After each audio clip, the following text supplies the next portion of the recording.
ما تلفش كتير ولا تحتار، عند عم عاشور هو الخيار. من داخل معرض اولاد عاشور بشربين، شارع المركز بجوار مطعم 100. العجله الفولكس ال 26، العجله سرعات، الغيارات بتاعتها 21 نقله غيارات، ما هياش في عربيه مرسيدس. الطاره ديت طاره برامج، مش فيها ريشه ولا اتنين ولا تلاته، لا دي فيها 6 ريش. العجله ديت مساعد امامي يمتص الصدمات، يعني تاخد بقى مطبات وانت كانك ما خدتش اي مطبات. الفرامل بتاعتها فرامل ديسك اسطوانه. عجله يا جماعه بسم الله ما شاء الله تحفه.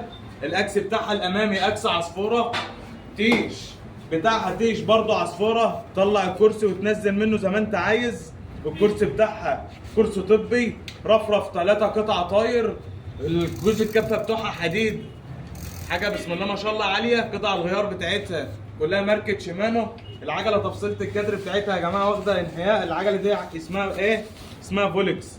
العجله دي فين يا جماعه؟ في شربين، شارع المركز بجوار مطعم 100. وكلمه السر نبيله فلاح الله بقت قبل كشخ شاب الله.